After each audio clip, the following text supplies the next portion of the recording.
हरे कृष्ण। ज्ञानतिमिरन्धस्य से ज्ञानाञ्जनशलाकया चक्षुरुन्मीलितं तस्मै श्रीगुरवे नमः। नमो विष्णुपदाय कृष्णपृष्ठाय भूतले श्रीमते भक्तिवेदान्तस्वामिते नाम। नमस्ते सरस्वती देवे गौरवाणी प्रचारिणे निर्विशेष शून्यवादी पार्श्ववस्थाय श्री कृष्ण चैतन्य प्रभु नित्यानंद से द्वैत सुवास गौरवृंद। हरे कृष्ण कृष्ण कृष्ण हरे हरे, हरे राम राम राम हरे हरे। नमस्तु रामाय स लक्ष्मणाय देव्य च तस्मै जनकात्मजाय। नमस्तु रुद्र इंद्र यम अनिलेभ्यो, नमस्तु चंद्र अर्क मरुद्गणेभ्यो। जनक सुता जग जननी जानकी, अतिशय प्रिय करुणा निधान की। ताके जुगपद कमल मनाऊं, जासु कृपा निर्मल मति पाऊं। सीता नवमी के पावन दिन में आप सबका हम स्वागत करते हैं और आज के संस्कृत कक्षा को आगे बढ़ाते हैं। तो थोड़ा आपको आज सीता में दिखेगा क्लास। पहले से हमने जो रिवीजन लिया है, आप अपने अपने नोट्स को पहले अपने हाथ में रखिए, अपने पेन्स को ले लीजिए हाथों में। आपके आसपास में आपका पेन और नोटबुक होना चाहिए, क्योंकि एक बार चालू हो जाएगा फिर आपको समय भी नहीं मिलेगा पेन कहाँ है देखने के लिए। कुछ भक्तों का प्रश्न था कि कारक उनको समझ में नहीं आया, तो कारक का हम रिवीजन लेने वाले हैं और रिवीजन लेकर थोड़ा उस पर गहराई में उतरेंगे। कारक जिसको विभक्ति कहते हैं, मतलब जो एक सेंटेंस है, सेंटेंस के पार्ट्स होते हैं, अंग्रेजी में कहते हैं पार्ट्स ऑफ स्पीच। एक ही वाक्य के अगर आप वाक्य को तोड़िएगा तो वाक्य को तोड़ने से उसमें अलग अलग चीज़ बनेगा। जैसे कि राम वन में जाते हैं, सीता उनके साथ जाती है, लक्ष्मण उनके साथ जाते हैं, राम वन में चलते हुए चित्रकूट पहुँचे। ये सब अलग अलग लाइन है कि नहीं। चित्रकूट जाने के बाद वहाँ उन्होंने एक वहाँ पर कुटी बनाई, उसके बाद भरत वहाँ उनको मिलने आए, वहाँ से वो चित्रकूट छोड़ के निकल गए, वहाँ से चलते चलते वो गोदावरी के किनारे नासिक पहुँच गए। गोदावरी के निकट उन्होंने पंचवटी स्थान में अपनी कुटिया बनाई, वहाँ शूर्पणखा आई और शूर्पणखा आने के बाद उसके नाक कान कटे। उसके बाद खरदूषण आए, उसके बाद उनका वध हुआ। उसके वध होने के बाद रावण जो है सीता को हरने के लिए योजना बनाया। सारे लाइन में देखिएगा, ये सब अलग अलग जो शब्द हैं, शब्दों का जो शब्द जो हैं, शब्दों को अलग अलग चीज़ में आप डिसाइड कर सकते हैं। तो जो ये जो शब्द हैं अलग अलग, ये सब कारक कहलाए।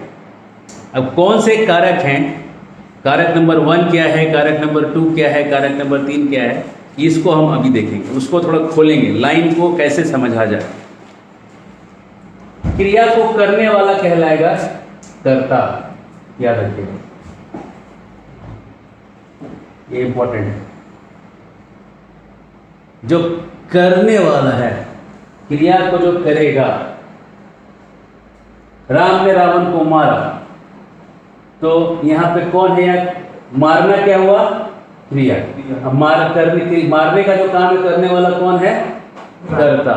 तो उसको हम लोग यहाँ कहते हैं इंग्लिश में एग्जीक्यूटर और संस्कृत में उसको कहते हैं संपादक। ठीक है, संपादक का मतलब एडिटर भी होता है, ठीक है, लेकिन उसको एडिटर कहते हैं कि वही मेन है उसको करने वाला, जो मैगजीन लिखने वाला। तो ये कर्ता मतलब करने वाला, इसको आपको पहचानना होगा। अगर आपको अनुवाद जानना है तो कोई बड़ा काम नहीं है, आपको समझना है कि मेन बॉस कौन है। आप जिसको आप बॉस कहते हैं वो यही है, ये मेन हीरो है जिसके अराउंड लाइन चल रहा है, ठीक है ना, जो करने वाला, लेकिन क्रिया को करने वाला है ना, इसको कहते हैं कर्ता। पहला लाइन, क्रिया का कर्म, क्रिया कर क्या रही है वो जो बताए उसको कहते हैं कर्म। मारना कर्म हो, राम ने रावण को मारा, मारना क्या हुआ, कर्म, है ना।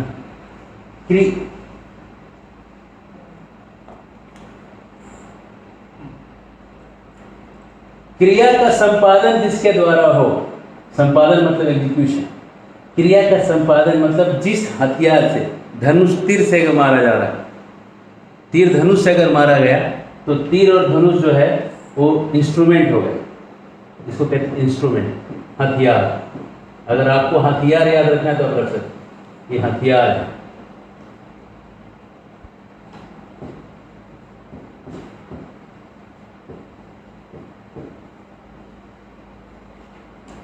उपकरण है ना, उपकरण भी कहते हैं इसको, हथियार भी कहते हैं। तो क्रिया जिसके द्वारा हो, बेलचे से मिट्टी उठाई तो बेलचा क्या हुआ, करण, करण हुआ ना, है ना। फावड़े से मिट्टी काटी तो फावड़ा क्या हुआ, करण, है ना। चाकू से सब्जी काटा, चाकू क्या हुआ, करण, है ना। चाकू से आम काटा तो चाकू क्या हुआ। अब चाकू को कोई नहीं ध्यान दे रहा है, क्या ध्यान दे रहा है, आम के ऊपर ध्यान दे रहा है। क्रिया जिसके लिए हो, ठीक है। राम ने रावण को मारा, किसके लिए, सीता के लिए ना। तो सीता के लिए हुआ तो संप्रदान, सीता संप्रदान में चली गई, है ना। जिसके लिए हुआ, मैंने ये यज्ञ में आहुति डाला, इंद्राय स्वाहा इदम नमः, इंद्र क्या हो गया, इंद्र के लिए मैंने यज्ञ किया ना, इंद्र संप्रदान में चला गया, इंद्राय हो जाएगा, ठीक है, ठीक है। जिसके लिए क्रिया किया गया, जिसके लिए क्रिया हो रही है, ठीक है, जिसके लिए किया जा रहा है। क्रिया जिससे दूर हो रही हो वो है अपादान, जिससे दूर जा, ठीक है। क्रिया जिस स्थान पर हो उसको कहते हैं अधिकरण। ये 6 ही हैं कारण, पार्ट्स ऑफ स्पीच में ये 6 ही गिनाते हैं, ऐसे 8 हैं लेकिन गिनाते 6 ही हैं। 8 बताने वाले हैं आपको, लेकिन ढंग से 6 का ही नाम आता है। बाकी जो 2 हैं, इसलिए मैं देखिए नंबर यहाँ गलत नहीं लिखा है, आप देखिए 7 पहले लिखा है, 6 बाद में लिखा है, ठीक है। तो ये अधिकरण जो है 7 नंबर का विभक्ति है और अपादान 5 है, तो 6 कहाँ गया, सवाल उठेगा ना।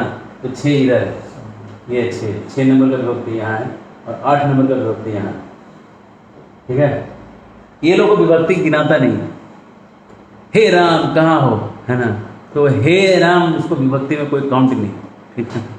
और संबंध मतलब काम हो रहा है कुछ, उसका संबंध किसी से, उससे हमको क्या लेना देना है, पॉइंट क्या है, पॉइंट है राम ने रावण को मारा, राम सीता का पति है, उससे हमको अभी क्या लेना देना, ठीक है।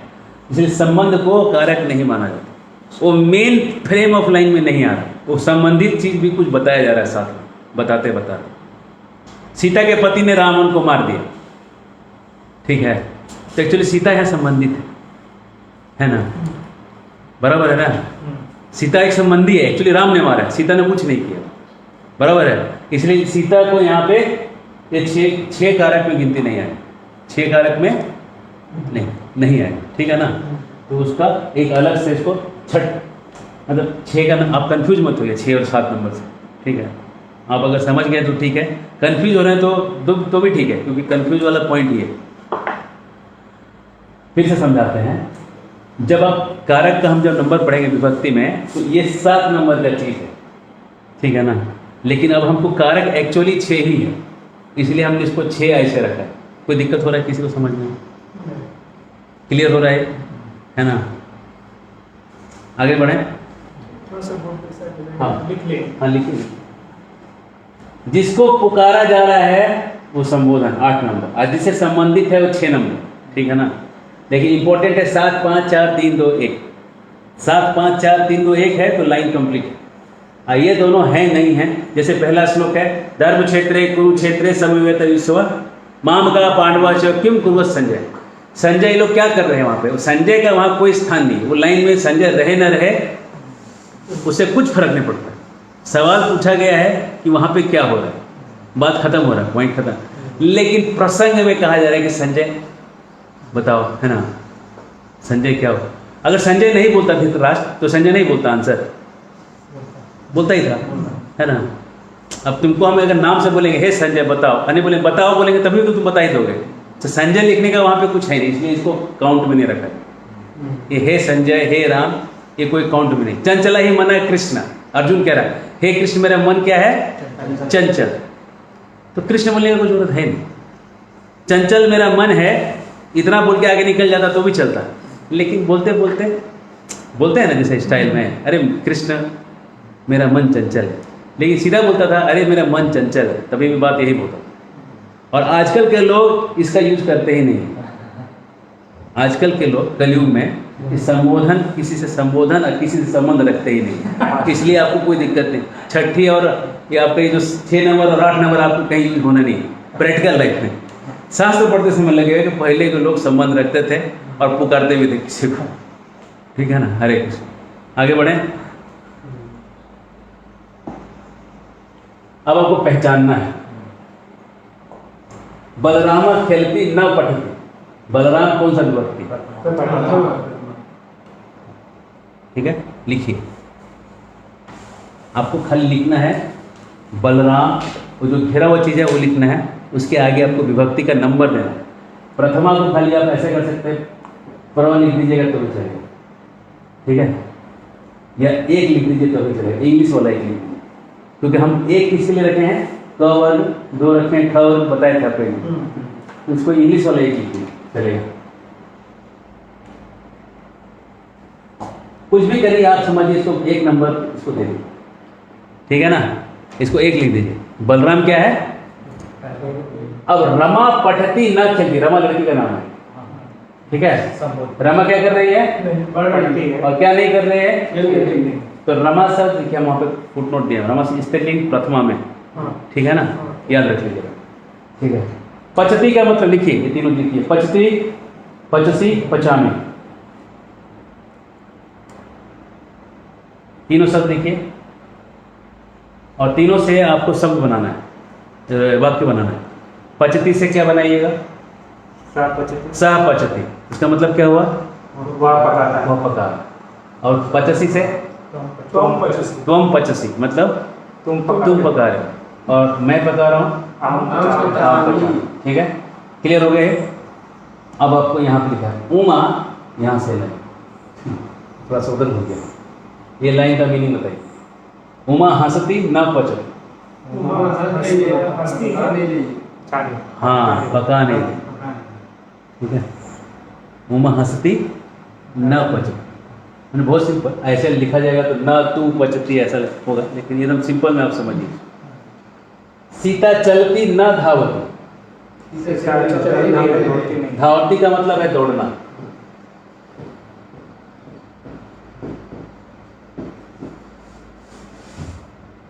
अगर तुम चलते हो नहीं दौड़ते हो तो उसका अनुवाद लिखिए, तुम चलते हो नहीं दौड़ते, तुम चलसी न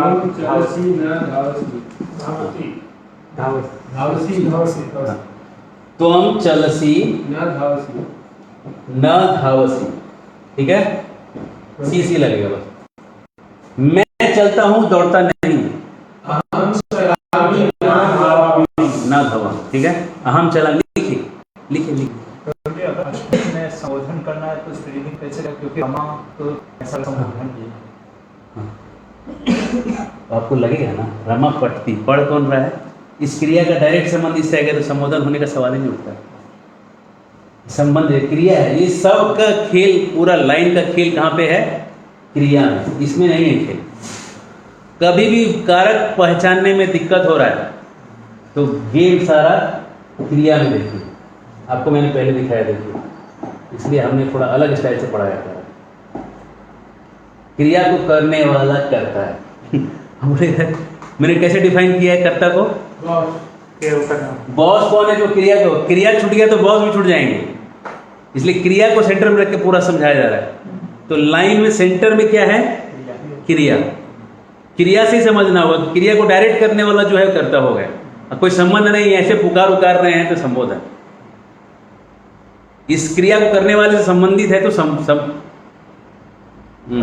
षष्ठी संबंध, ठीक है ना, संबंधी। तो संबोधन और संबंधी एक जैसे लगते सुनने, ठीक है। तो ये क्रिया से सब संबंधित है, याद रखिएगा। क्रिया का कर्म कर्म, और क्रिया का संपादन जिसके द्वारा हो वो है हथियार कर्म। सब कुछ क्रिया से समझ में आ रहा है। और क्रिया जिसके लिए हो, मेन सेंटर में क्रिया चल रहा है हमेशा। क्रिया जिससे दूर हो, कर्ता दूर हो नहीं लिखा जा रहा है, कर्ता दूर नहीं हो रहा है। कौन दूर हो रहा है? हाँ ठीक है। क्रिया जिससे दूर, सब सेंटर में क्रिया रखना है। क्रिया पर हो तो कभी कंफ्यूजन नहीं आएगा। त्योहार क्रिया ये भोजपुरी आ गई। क्रिया जिससे दूर हो, अच्छा, क्रिया जिस स्थान पर हो, ठीक है।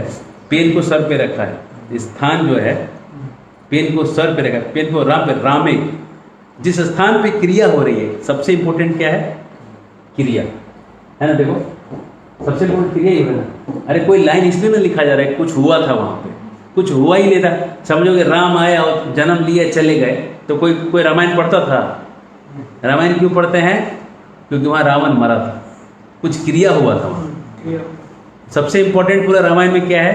तो क्रिया, रावण का मरना ना, उसी के अराउंड सब कुछ चल रहा है। इसलिए लाइन में सबसे इंपॉर्टेंट चीज क्या है? क्रिया। क्रिया ही नहीं रहेगा तो फिर तो राम का जरूरत ही नहीं था, है ना। यहाँ पे लाइन बनाने की जरूरत नहीं था। क्लियर है? गाड़ी की इंजन है। हाँ वही इंजन। हाँ इंजन है। अकर्ता क्या? ड्राइवर है। वाह वाह, बहुत बढ़िया।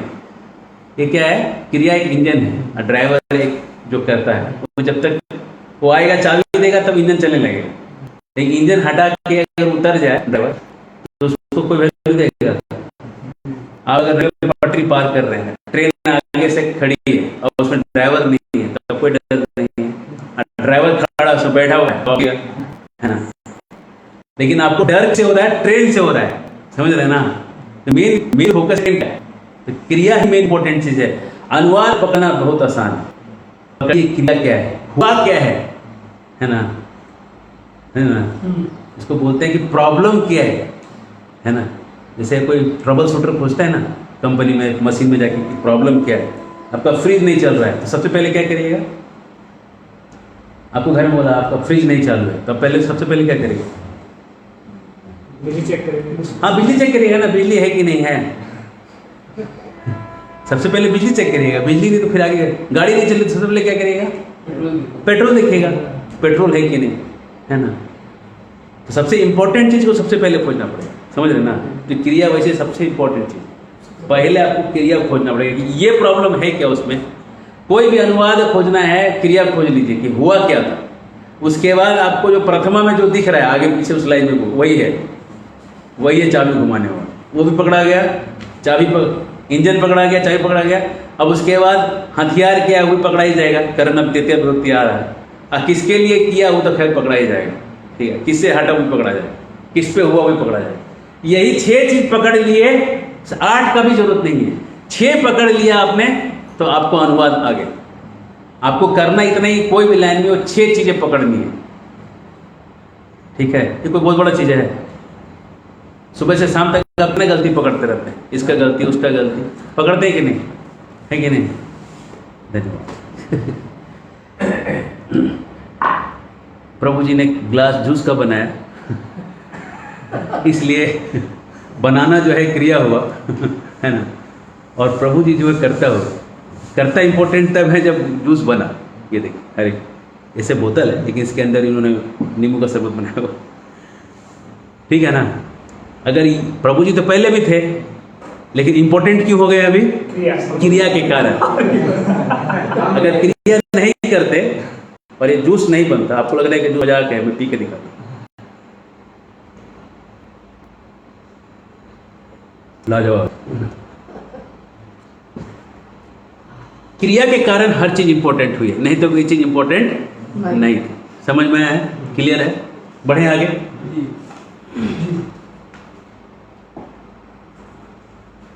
ये हो गया। द्वितीय, इसको अनुवाद करिए। राम वन में जाते, राम वन को जाते, ठीक है। सीता चंद्रम पश्यति, को कटाने कर्म लवः कुशः वा रामायणम वदति। वा का मतलब हम बताए और नहीं, या अथवा अथवा उनका जो वा है ना वही वा। अथवा कुश रामायण को बोलते हैं। दोनों में से कोई एक, लव या कुश ठीक है ना। रामायण को बोलते हैं। हाँ, तो यहाँ होना चाहिए, ये द्वितीय लगेगा इसमें। मतलब को जो छुपा रहता है रामायण बोलते हैं, इट मींस रामायण को बोलते हैं। ठीक है, तो रामायण या तो कर्म हो गया, चंद्र कर्म हो गया, वन कर्म हो गया। ठीक है, एकदम सीधा सीधा समझना है। कुछ अपवाद उपवाद नहीं जानिएगा तो ज़्यादा अच्छा रहेगा। कभी कभी अपवाद जानने से दिमाग जो है जाम हो जाता है ना। मेन चीज़ पहले पकड़िए, अपवाद उपवाद एक दो को तो पकड़ते रहेगा, है ना। अब आपको कर्म कारक जहाँ लगते हैं जिन शब्दों के साथ, वो शब्द हमने लिस्ट डाउन किया। हालांकि लग रहा है कि हम कुछ मीनिंग सिखा रहे हैं, लेकिन हम उन्हीं का मीनिंग सिखाएं जिसके साथ 2 नंबर वाला कर्म लग जाएगा। जैसे कि आप लिखिए अभितः, दोनों तरफ लिख लीजिए। परितः, बोलिए अभितः, दो तरफ, अभितः, परितः, निक्षा, समया, हा, धिक, मेरे से बोलिए धिक, प्रति, अनु, अमित, अभितः, परितः, निक्षा, समया, हा, धिक, प्रति, अनु। आपको मीनिंग आ जाएगा। मीनिंग तो आपके नोट्स में आ ही जाएगा, लेकिन आप लिखना तो लिख लीजिए, आपके पास 15 सेकेंड है।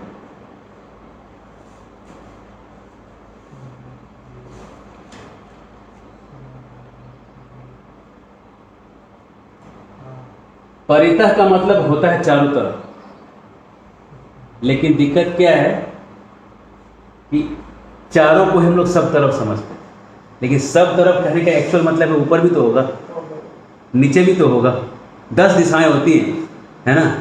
तो संस्कृत में परितः का मतलब चारों तरफ, सर्वतः का मतलब सब तरफ, ऊपर नीचे 10 दिशाएं, लेकिन मोटा मोटी परितः सर्वतः एक ही जैसा यूज होगा, ठीक है ना। चाहे दिमाग में ज़्यादा लोड नहीं। धिक मतलब धिक्कार, हाँ मतलब भी धिक्कार। आ गया, बढ़े आगे। ऊपरी, थोड़ा सा लिखिए, ऊपर याद रहेगा, ऊपरी से एक ही है। पर मतलब भी ऊपर, हिंदी बोलते हैं ना, तुम्हारे पर ये रखा है, पर ऊपर एक ही से यूज करते हैं। अधः मतलब नीचे, अधः का श्लोक याद रखिए, अधः गच्छन्ति तामसा, ऊर्ध्वं गच्छन्ति सत्त्वस्थ, अधः गच्छन्ति तामस, जघन्य गुणवृत्तिस्थ, अधो गच्छन्ति तामस, राइट। जो अधः है उसको हम अगर जोड़ेंगे तो अधो हो जाएगा, ठीक है। अधः मतलब होता है नीचे। तमोगुण वाले कहाँ जाएंगे? नरक, है ना। नरक में जाएंगे। तमोगुण वाले जाएंगे पशु योनि में, पशु बन जाएंगे। रजोगुणी व्यक्ति फिर से मरने के बाद आदमी बनेंगे, और सतोगुणी आदमी देवता बनेंगे, और शुद्ध सतोगुणी आदमी वैकुंठ लोक प्रवेश कर जाएंगे। अधि का मतलब होता है अंदर, अधि का मतलब अंदर, अंतरा बीच में, अंतरेण बीना, वीणा ये संस्कृत शब्द है, वीणा, इसका मीनिंग होगा बीना। हाँ, दोनों का एक ही मतलब है। याच का मतलब मांगना, पृच्छ का मतलब कुछ। याचती, बलिम याचते वसुधा, बलि से धरती मांग रहे हैं। कौन? बलि से धरती कौन मांग रहे हैं? वामन मांग रहे हैं, ठीक है ना। बलिम याचते वसुधा, वसुधा मतलब धरती होती है। पृच्छ मतलब होता है पूछना। रामायण का पहला श्लोक है, ओम तपस्वाध्याय निरत तपस्विना वाग्विनाम्बरम, खाली जगह में लिखना है, ठीक है। नारदम, मैं थोड़ी हर चीज लिखूंगा, नारदम परिप्रपक्ष वाल्मीकि मुनि पुंगवम, ठीक है। अब नारायण रामायण का पहला श्लोक खोल लीजिएगा, यही श्लोक है। इसमें देखिए एक ही शब्द इंपॉर्टेंट है हमारे लिए, परिप्रपक्ष। प्रपक्ष, प्रक्ष मतलब होता है पूछना, पूछना।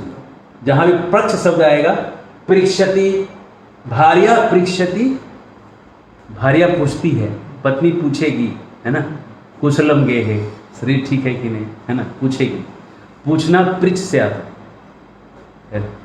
जैसे शिष्य गुरु से आके पूछता है, गीता में एक जगह भगवान बोलते हैं पृच्छसी पृच्छति, कहाँ पे है? तद विधि परिपातेन परिप्रश्नेन सेवया। नहीं, इसमें पृच्छ नहीं आ रहा, एक जगह और आ रहा है पृच्छ। खोजिए आप लोग, होमवर्क करिए, पृच्छ शब्द को खोजिए गीता में, कहाँ पे? पृच्छाम त्वाम धर्म सम्मूढ़ चेता। पृच्छ लग गया, पृच्छ मतलब पूछना, ठीक है। और भी बहुत जगह पृच्छ है, आप देखते जाओ, ठीक है। पृच्छति, पृच्छसि, पृच्छामि, ठीक है, वही है, वैसे चलेगा, ठीक है। बड़े आगे थोड़ा सा और आपको होमवर्क करा, बोलिए। ऊपरी, अधः, अधि, अंतरा, अंतरेण, बिना, याच, पृच्छ, ऊपरी, अधः, अधि, ऊपरी, अधः, अधि, अंतरा, अंतरेण, बिना, याच, पृच्छ। ऊपरी, अधः, अधि, अंतरा, अंतरेण, बिना, याच, पृच्छ, पृच्छ, ठीक है, याद रहेगा।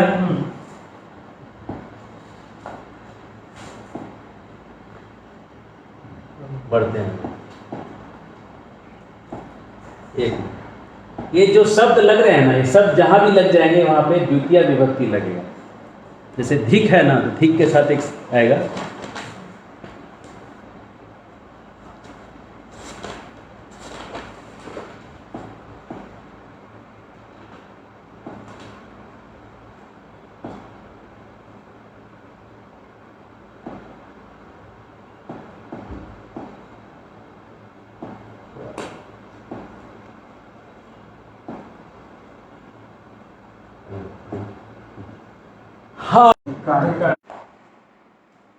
राम का मतलब राम हुआ, अब भक्तम का मतलब हुआ, अभक्तम का मतलब हुआ।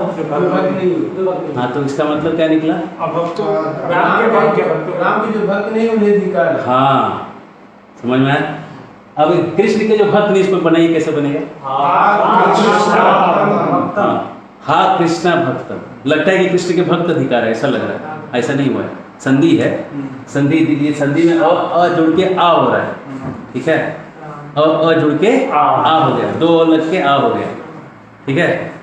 हा राम भक्तम, हा कृष्णा भक्तम, ठीक है। हा लग गया मतलब बर्बाद है जिंदगी, इन लोगों का जिंदगी बेकार है।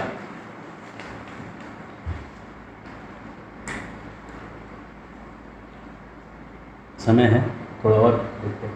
वो अभी तक दोनों तरफ, वो अब है नदी के दोनों तरफ वृक्ष हैं। अनुवाद करिए। नदी के दोनों तरफ, नदी के दोनों तरफ वृक्ष हैं, नदी के दोनों तरफ वृक्ष हैं। अनुवाद करिए। नदी का संस्कृत नदी, नदी का संस्कृत नदी, नदी अभिता वृक्षम, नदी अभिता वृक्षम। हाँ, नदी अभितः वृक्षम, नदी करिए, द्वितीय लगेगा ना। अभी तक ये जितने भी शब्द हैं इस पेज में और अगले पेज में, जो हमने कर्म कारक 2 में पढ़ा है, ये जहाँ लगेंगे वहाँ पे द्वितीय विभक्ति यूज करना उसके साथ, ठीक है। इन शब्दों का पावर है कि द्वितीय विभक्ति लगा देते हैं, ठीक है। हाँ बोलिए। क्या होना चाहिए? वही तो बोल रहा हूँ।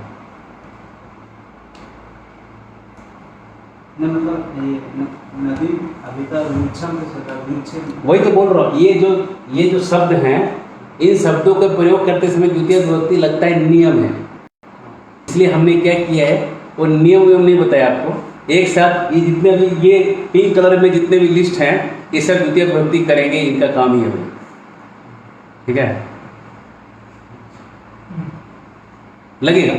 अब नियम पढ़ोगे तो फिर दिमाग फट जाएगा, मान लो, ज़्यादा आसान है।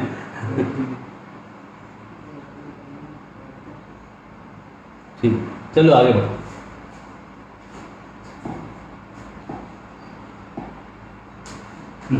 अहम विद्यालय प्रति गच्छामि। मैं विद्यालय की ओर जा रहा हूँ। यहाँ होना क्या चाहिए था पता है? मैं विद्यालय की ओर जा रहा हूँ, है ना? प्रति लगने के कारण ये हो गया द्वितीय विभक्ति, ठीक है? नहीं तो होना चाहिए विद्यालय सप्तमी अधिकरण, मैं विद्यालय में आश्रय लेने जा रहा हूँ ना, होना चाहिए विद्यालय जैसा कुछ, लेकिन लग रहा है प्रति जो शब्द लग गया ना, इसलिए या होना विद्यालय, समझ रहे ना? इसलिए वो शब्द के कारण इनसे द्वितीय लग गया। तो प्रति जहाँ लगेगा, मैं इसके तरफ जा रहा हूँ, वहाँ द्वितीय लग जाएगा। बस है, नियम है तो है, ठीक है? अच्छा भी वही लगेगा बोलने में। देखो, राम जंगल के तरफ जा रहा है।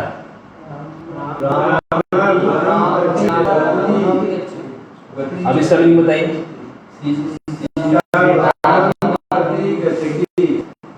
सरल है। विद्या धर्मम प्रति गच्छति। विद्या किधर जाती है? हाँ, अगर धर्म से दूर जा रही है तो क्या हुआ? मतलब विद्या है ही नहीं, अविद्या है ना? विद्या किधर जा रही है? धर्म की। राम घर कब जाता है? अनुवाद करिए, पता चल जाएगा, आप सीखेंगे नहीं से। रामा गृहम। लिखिए लिखिए लिखिए लिखिए लिखिए, सब लिखिए, लिखना है इसको। राम घर कब जाता है? अनुवाद करिए।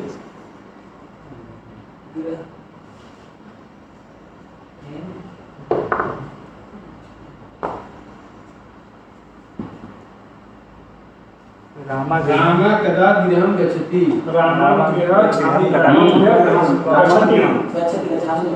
लिखिए रामः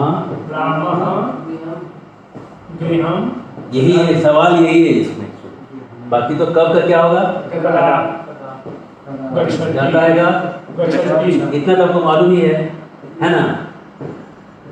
अब आपके पास सवाल खाली घर को कैसे ट्रांसलेट करना है। हाँ ठीक है, गृह नहीं होगा, सप्तमी नहीं लगेगा, गृहम।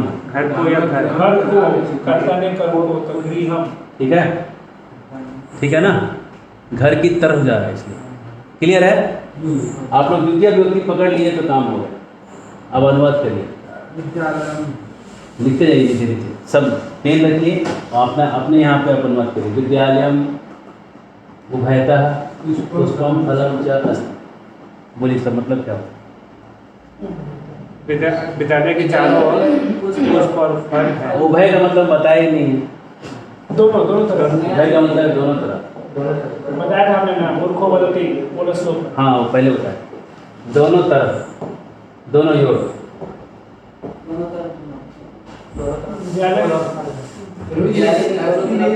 हाँ अस्थि नहीं होगा क्योंकि में चलेगा। हाँ पुष्पम फलम च। हाँ ठीक है, ठीक है, वाह वाह वाह, बहुत बढ़िया।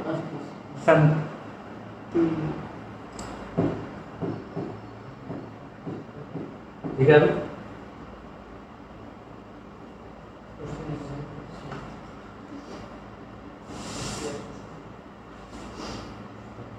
चलिए मतलब निकालिए ना, इसका मीनिंग क्या हुआ? विद्यालय के दोनों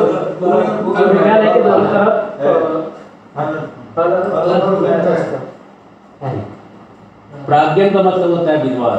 अब मतलब बताइए। नहीं, विद्वान हम लिख सकते हैं, नहीं विद्वान का रूप थोड़ा अलग चलता है। विद्वांसम ऐसा रूप बनेगा, तो विद्वान का रूप ऐसा बनेगा। विद्वांसम, ये इसका द्वितीय, विद्वान का द्वितीय वैसा है, विद्वांसम। विद्वांसम धर्मम प्रति गच्छति, ऐसा पकड़। विद्वान धर्म की ओर जाते हैं। हाँ ठीक है, ठीक है। अंतरा का मतलब क्या है? इसका का मतलब बताइए। अंतरा बीच में, आपके और मेरे बीच में कृष्ण है। वाह बहुत बढ़िया, सब तो मीनिंग लिख लीजिए नीचे, और जो मीनिंग जोड़ के निकलता है वो सही आंसर होगा। ठीक है, तेरे मेरे बीच में कैसा है ये बंधन अनजान, ये कृष्ण है, ऐसा बंधन तब वहाँ अनजान पे बंधन। चा एक ही होना चाहिए ना। हाँ त्वाम त्वाम माम चा, ठीक है, अंतरा त्वाम माम चा। हाँ ये चले गया।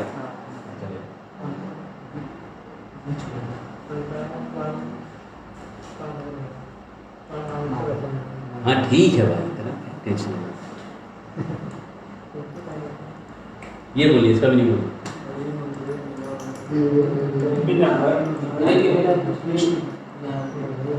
कशी कुछ भी हरि अंतरेण न किंचित जाना, हरि की अंतरेण का मीनिंग लिखा हुआ है नोट्स में, देखिए।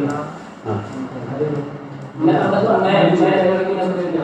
जानामी का मतलब क्या हुआ, इसमें क्या छिपा हुआ है बिना बोले? अहम। अब इसका मीनिंग लिखिए, सबका मीनिंग लिखिए। हरि क्या है और द्वितीय है, 2 नंबर है। अंतरेण बीच में मैं बिना ये है तृतीय, ठीक है ना। ये तो आपका भर भी है, ठीक है। ये तो आपका, हाँ बोलिए, अब बोलिए। हरि के बिना, हरि के बिना न कुछ भी। जनानी का मतलब क्या हो गया यहाँ पे, कौन बोल रहा है? मैं। जानसी होगा मतलब तुम नहीं जानते, जानासी। अगर जानासी का मतलब क्या होगा मीनिंग? हरि बिना तुम जानते, ठीक नहीं बात है ना, है ना। जानाती मतलब तुम, वो है ना, ठीक है। सीता हरि, ऐसा लक्ष्मी हरि अंतरेण न किंचित जानाति, लक्ष्मी हरि के बिना और कुछ जानती, ठीक है। सीता रामम अंतरेण न किंचित जानाति, सीता राम के बिना और कुछ जानती नहीं है। समझ में आया? अनुवाद करना बहुत बड़ा गेम नहीं है। आपको क्या करना है, पूरा लाइन का अनुवाद नहीं करना है कभी भी। हाथ में क्या रखना है? पे। देखिए हम लोग भूल जा रहे बार बार। हाथ में अलग अलग रंग के पेन रखिए। रक्तम, हरिता, नारंगा, ब्राउन, कपिशः, ब्लैक, श्यामा कृष्ण, ब्लू, नीला नीला, लाल, वॉयलेट,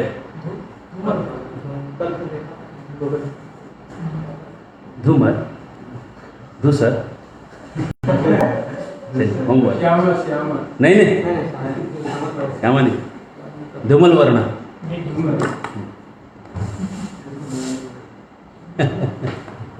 थोड़ा कंफ्यूज करके रखिए। चलिए आगे बढ़े। कालवाची मार्गवाची शब्दों के साथ द्वितीय लगे, ठीक है। एक कोष तक नदी टेढ़ी है, तो यहाँ पे कोष शब्द में द्वितीय लग जाए, ठीक है। ऐसा क्लियर नहीं हो रहा है, जो शब्द क्लियर नहीं है उसके लिए नियम लगा दिया गया, ये यहाँ पे फिट होता है।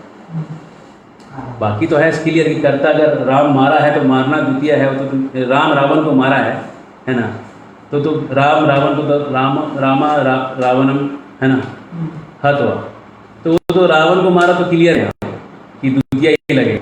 लेकिन ध्यान क्लियर नहीं, कोष भर नदी के लिए कोष इधर जाएगा, तो चाहे कालवाची शब्द हो या मार्गवाची शब्द हो तो द्वितीय लगा दीजिए, सीधा बात, ठीक है। आप लगा सकते हैं। अब आगे पढ़ाएंगे तो बोलेगा यहाँ भी लग जाता है। ये सब चीज़ जो है बहुत हार्ड एंड फास्ट रूप पे नहीं है, लेकिन प्रिफर्ड वे ऐसा है, प्रेफरेंस दिया जाता है कि ऐसा लिखा जाए।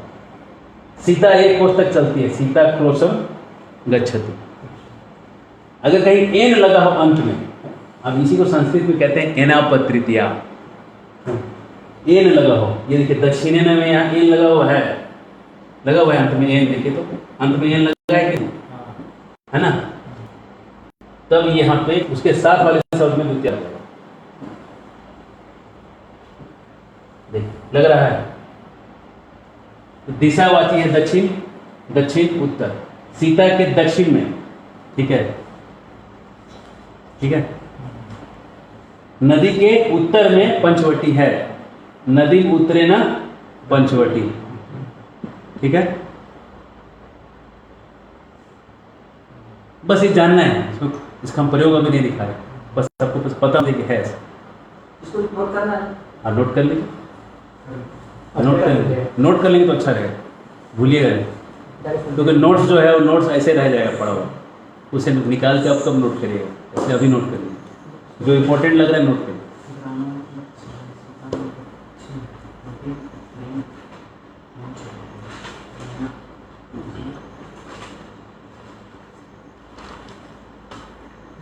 जैसे दक्षिणी ना ये सब तो तृतीया भक्ति लग रहा है, ये इसमें तृतीया है ना, लेकिन इसके साथ जो जब वो लगेगा एण शब्द लगा हो अंत में इसके, तो इसमें तो लगेगा जो लगना है, उसके साथ वाले शब्द में जो लगेगा उसके बाद, हाँ उसके बाद ये नहीं होगा। ग्रामस्य दक्षिण, ये गलती क्या होगा, ग्रामस्य दक्षिणे, दक्षिणे ना, गांव के दक्षिण में लोग गलती वहाँ करेंगे, संबंधी लगा देंगे, वो भी शायद चल जाएगा, एक थर्ड क्लास संस्कृत में वो भी चल जाएगा। आदमी पता है कि चलो भाई एक विद्वान वाला ही थोड़ा कम विद्वान वाला गलती किए, मतलब ठीक है ना, लेकिन उसमें बोलते हैं ग्रामा दक्षिणे, वो एकदम गलत हो जाएगा, ठीक है ना, वो मतलब एकदम बेढंगा गलत हो जाएगा, पूरा 100% 0 मार्क्स भी आएगा, समझ में आया। लेकिन ये है कि एकदम स्टाइल में आ गया, ग्रामम दक्षिणे, मतलब उसको पता है कि कैसे बोलना है, समझ में आया, कोई बड़ा चीज़ नहीं, पकड़ना। जहाँ भी दक्षिणे ना, ये सब तो हमको सीखना है, अनुवाद में तो ऑलरेडी संस्कृत में लिखा हुआ है, लेकिन आपको पता रहना चाहिए कि ग्रामस्य दक्षिणेन की जगह ग्राम दक्षिणेन यूज किया गया, तब आपको कॉन्फिडेंस रहेगा अनुवाद करते समय कि हम अनुवाद किए सही किए। हम आपको अनुवाद सिखाने वाले हैं, आगे बढ़े। तृतीय विभक्ति पाठ है,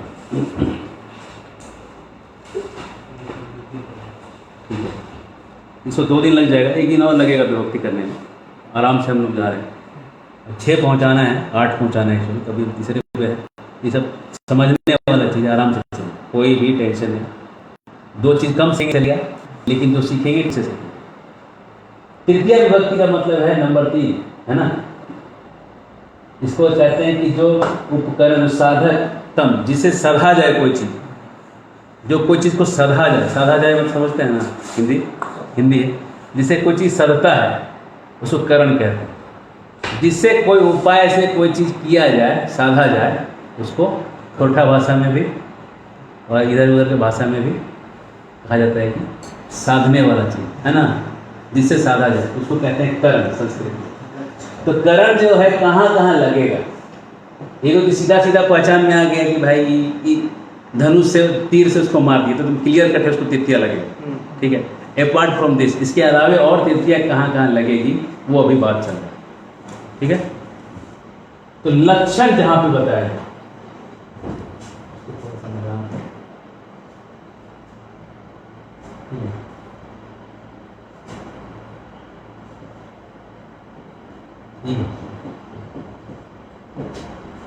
जिससे चिन्ह पता चले, जैसे तिलक से वैष्णव का पता चल रहा है ना, तो कहेंगे तिलकेन वैष्णव, ठीक है।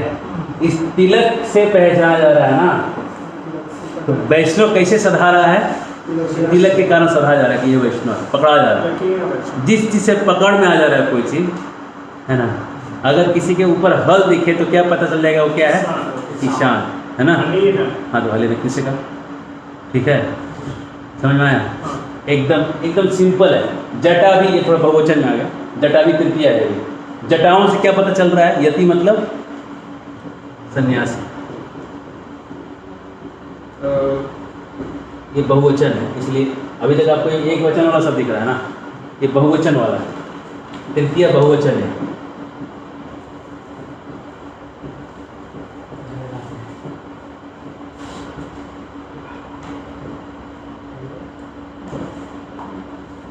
एक जटा तो है नहीं, है ना, बहुत सारी जटा होंगी, है ना, इसलिए जटाओं से क्या पता चल रहा है, व्यक्ति क्या है, सन्यासी। तो इसमें जटा में क्या लग गया, तृतीया। तिलक में क्या लग गया, आगे बढ़े, क्लियर है, बाकी लिखना रहेगा समय हम अभी हम लोग को अच्छे से बताते समय और अच्छे से लिख पाएंगे, हाँ, हम लोग ज़्यादा समय मिलेगा। अंग का विकार हो तो तृतीया विभक्ति लगेगा, अंग का विकार। अंग मतलब होता है शरीर का अंग, विकार का मतलब होता है टूट फूट, है ना। हाँ विकार मतलब कुछ टूट गया, आंख से काना, पैर से लंगड़ा, कान से बहरा, मुंह से गूंगा, ठीक है, नाक से भी कुछ है, मुखेन हाँ मुखे ना, ऐसा हो जाएगा तो हाँ मुखे ना, हाँ बधिरा, करने ना बधिरा, मुझसे तो बधिरा करने ना बधिरा, ठीक है, मुखेन गुंगा ऐसे क्या। हाँ लिखते रहिए। आप समझ गए, पॉइंट आपको समझ में आ गया, अनुवाद आप कर लिए, है ना। पादे न खंजा, एकदम फेमस है गाना, पादी ना खंजा,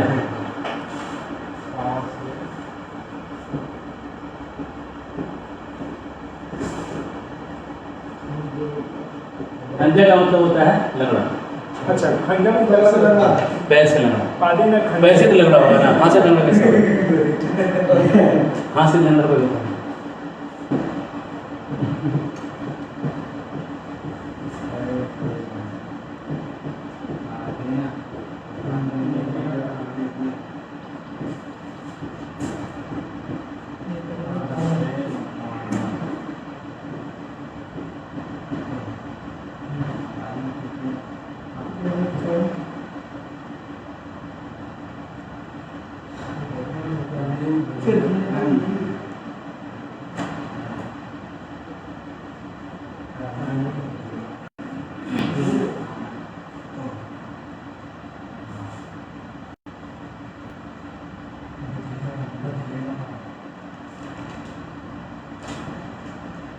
हरे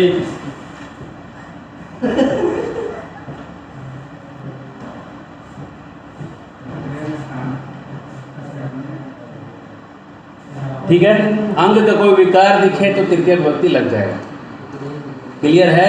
हाँ थोड़ा सा देखो। हाँ, थोड़ा सा देखिए और रुक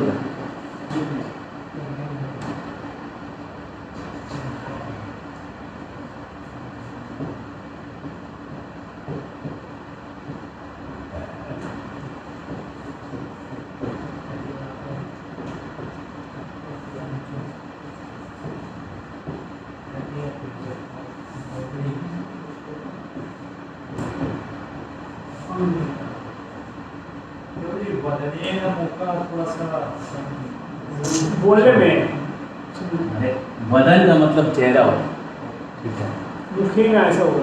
मुखे ना,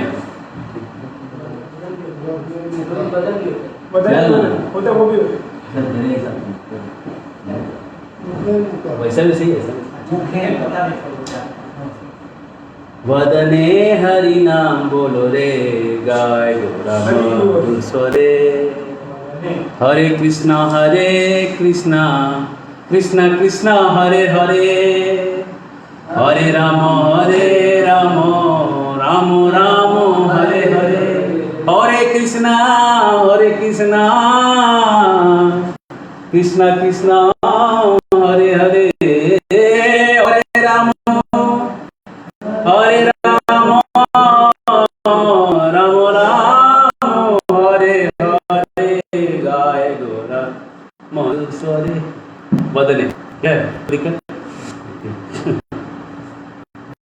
कमर से कुबड़ा, ठीक है, कटिया उपजा, फिर क्या होती है, ठीक है। कटी मतलब होता है कमर, कटी का तृतीय कटिया, कटी नहीं, ठीक है, ई करान हो गया, उसका अंत में ई लग गया, हम सिखाएं को अ, हाँ नाम में काने पूजा तो जगह का नाम, हाँ नाम है काने पूजा, कान्य कुब्जा क्यों है, मतलब कन्या पूजा होगी,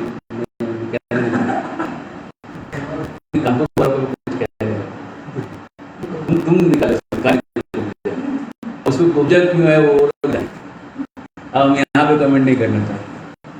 काट्या तब लिखा है कि मंत्रा कट्या कुब्जा, मतलब क्या हुआ, मंत्रा कमर क्या है ना, ठीक है ना। ये ऐसे पुरुष का भी नाम लगा तो सुरेशा कटिया कुब्जा, सुरेश क्या है, उसका कमर क्या है, कुबड़ा है, ठीक है। उस पहले वाले से कुछ फर्क नहीं पड़ता, पहला वाला जो शब्द है वो उसके लिए पुल्लिंग होगी हो, आगे ये याद रखना, ठीक है ना। तो इतना सब देख लिया, और भी कुछ है बस इतना ही दिख रहा है, ठीक है। अगर हाँ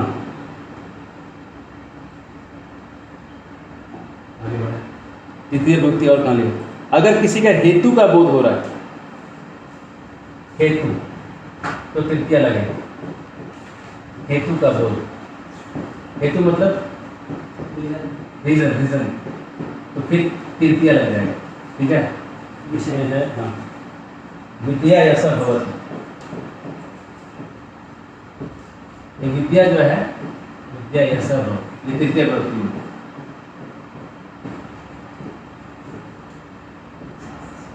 विद्या क्या हेतु है, किसका यह हेतु है विद्या, यश कैसे मिल रहा है, तो विद्या क्या हो गया, तृतीया।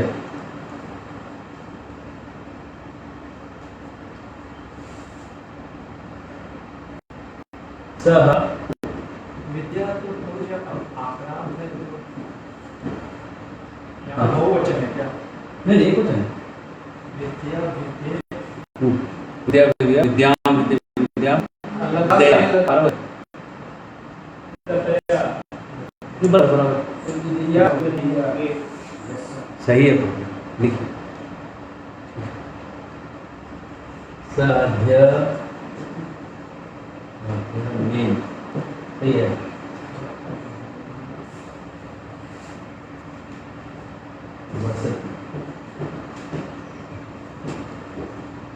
अनुवाद करें,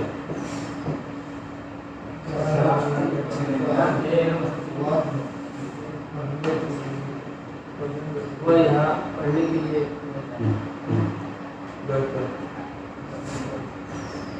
अनुवाद लिखिए, स का क्या होगा, अध्ययन का पढ़ने ठीक से अनुवाद करिए, तृतीया है, ठीक है, पढ़ने के लिए है ना। हेतु का बोध हो रहा है ना, कुछ हेतु का बोध हो रहा है तो यहाँ तृतीया लगेगा। वसति अत्र, वसति का मतलब रहता है, अत्र का मतलब यहाँ क्यों रह रहा है, पढ़ने के लिए रह रहा है, नहीं तो नहीं रहता था, पढ़ने के लिए नहीं आ रहा है, पढ़ना नहीं तो रहता नहीं, तो पढ़ने के हेतु से यहाँ रह रहा है, इसलिए इसको तृतीया लगेगा। नहीं तो के लिए जो संपादन में आ जाता है छोटे में, हाँ बैठने का ये ऑप्शनल है, उसमें वो भी लगेगा, इसलिए हम इसलिए दे रहे हैं कि जब आप अनुवाद करोगे तो वहाँ पे कंफ्यूज मत होना कि तृतीया कैसे लगेगा, क्योंकि लिखने वाले के ऊपर डिपेंड करता है कौन सा विभक्ति उठाएगा वहाँ से, ठीक है। और ज़्यादातर जो एक्सपर्ट लिखने वाले होते हैं वो दूसरा है, वो छोड़ के कुछ तीसरा ही लगा देते हैं, क्योंकि वो बहुत खुजली रहता है, इतना पढ़ा हुआ है तो कहीं ना यूज तो होना चाहिए, तो वो लगा देगा तृतीया, जहाँ उसको चतुर्थी चाहिए, जहाँ षष्ठी चाहिए वहाँ तृतीया लगा देगा, अब तुमको लगेगा गलत है, अब कोई एक एक्सेप्शनल रूल कहीं से खोज के लाना पड़ेगा जिसके कारण वो लगाया है। मजा ले रहा है बैठ के, वो पढ़ो मेरा किताब, समझो, बहुत समझने वाले बने हो, समझ के दिखाओ, ठीक है। हाँ बोलिए, हाँ वसति का मतलब है ना, इस तरह हम आपके दिल में रहते, ठीक है, वसति बस्ती हम आपके दिल में रहते हैं, बात करिए।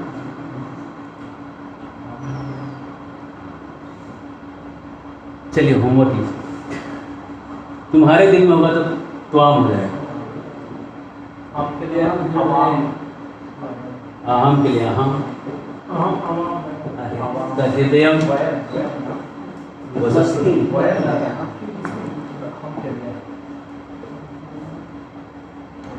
सह के साथ, जब कोई साथ वाला चीज है तो तृतीय विभक्ति लगेगा, प्रीफर्ड विभक्ति तृतीय लगेगा। सह मतलब होता है साथ में, लिखिए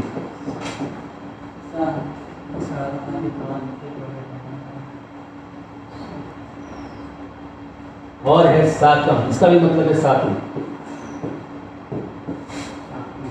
ठीक है, एक ही मीनिंग है। साधम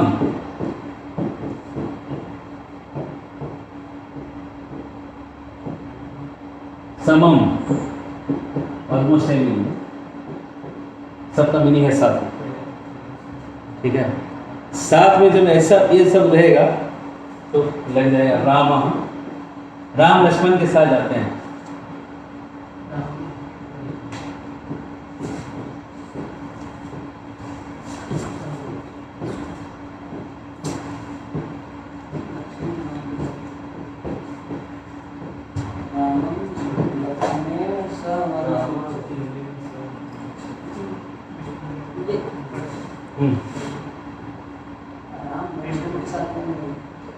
याद है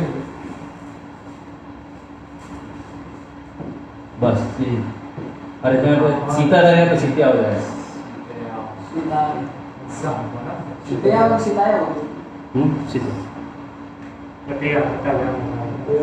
ठीक है ना। सीताया नहीं, सीताया कौन सा भी ये तृतीय है, ये दोनों तृतीय। इसको भी याद नहीं करना है, जो उसको याद नहीं करने के लिए यार मत याद करो, हम उसको पूरा सिखाएंगे, स्त्रीलिंग का विभक्ति सब सिखाएंगे। अभी आप जान लीजिए कि है तृतीय में खत्म करना है, इस पर आप लोग अब उसमें जाके घुसिएगा तो फिर वो पूरा आपको कॉम्प्लिकेट हो जाएगा। संस्कृत सीखने आए हैं आपको, जितना सरल में सीखना है वो ज़्यादा अच्छा है। कीप इट ईजी, जितना आसानी से सीखें।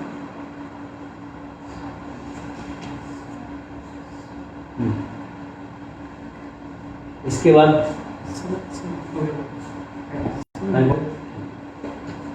अभी और भी है 2-3 चीज। कल हम तृतीय विभक्ति और चतुर्थी विभक्ति और पंचमी और षष्ठी, कल शनिवार है होमवर्क। तो कल आपको आज पेपर मिलेगा, आपको जो है क्वेश्चन पेपर हम भेज देंगे, आप उसको होमवर्क करिए कल और परसों, और अगर देखेंगे क्या है, और आप प्रिपेयर करिए, रिवाइज करिए सारा जो पहले 5 दिन हुआ है, और सबको रिवाइज करके आइए। और मंडे को जब आते हैं तब तक आपको हम 2 सेशन हम भेज देंगे, जो करके आना है वो करके आइएगा। कारक का आपको हम कुछ नोट्स भेज देंगे, जो मेरे हैंड रिटन नोट में फोटो क्लिक करके आपको भेज देंगे, आप उसको पढ़िएगा और पढ़िएगा। कुछ क्वेश्चन में भेज दूँगा जो होमवर्क करना है, तो करके आप पाइएगा तो आप एकदम प्रिपेयर्ड रेडी रहेंगे।